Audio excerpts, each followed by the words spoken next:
আশ্বিনে রাধে কার্তিকে খায়, যে বর মাগে সে বর পায়। অশ্বিনী অর্থাৎ অশ্বরূপিণী সূর্যপত্নী সংজ্ঞা এবং তার কুমার, এই অর্থে অশ্বিনী কুমার স্বর্গের চিকিৎসক। এর পিতার নাম সূর্য এবং মাতার নাম সংজ্ঞা। সংজ্ঞা সূর্যের অসহ্য তেজ সহ্য করতে না পেরে সূর্যকে দেখলেই চোখ নামিয়ে ফেলতেন। এই জন্য সূর্য ক্রুদ্ধ হয়ে অভিশাপ দেন যে সংজ্ঞা তার চক্ষু সংযমন করার জন্য প্রজাদের সংযমনকারী যমকে প্রসব করবেন।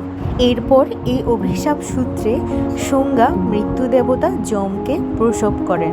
এরপর তিনি অত্যন্ত ভীত হয়ে চপলভাবে সূর্যের দিকে দৃষ্টিপাত করতে লাগলেন। তার এই চপল চক্ষু দেখে সূর্যের অভিশাপ সূত্রে সংজ্ঞা যমি নামক কন্যার জন্ম দেন। এই কন্যা যমুনা নামে প্রবাহিত হয়। যম ও যমি অর্থাৎ যমুনা জন্মের পর সংজ্ঞা নিজের স্বামীর রূপ ও ক্রোধ থেকে রক্ষা পাওয়ার জন্য নিজের অনুরূপ ছায়া নামক এক নারীকে সৃষ্টি করেন। পর সূর্য ও তার নিজের পুত্রকন্যার পরিচর্যার ভার ছায়ার উপর অর্পণ করে তিনি তার পিতৃগৃহে চলে যান। ছায়া তার নিজের সন্তানদের মতো সংজ্ঞার সন্তানদের প্রতিপালন করতেন না, তাই যম ছায়া যে তার আপন মা নয় সে কথা সূর্যকে জানান। সমস্ত বিবরণ গোপন রেখে ছলনা করার জন্য সূর্য ছায়াকে অভিশাপ দিতে উদ্যত হলে ছায়া সমস্ত কথা স্বীকার করে সংজ্ঞার পিতৃগৃহে গমন করার সমস্ত খবর জানিয়ে সূর্যকে।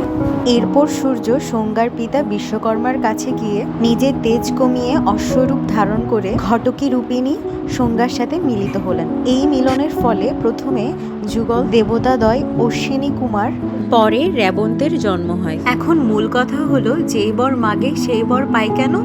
ঘটকী রূপিণী সংজ্ঞার সাথে মিলনের পর উভয় পুনরায় আপন রূপে ফিরে আসে। তখন গর্ভাবস্থায় ঘটকরূপী মিলনের যে সন্তান তা অবশ্যই ঘটক রূপে হবে।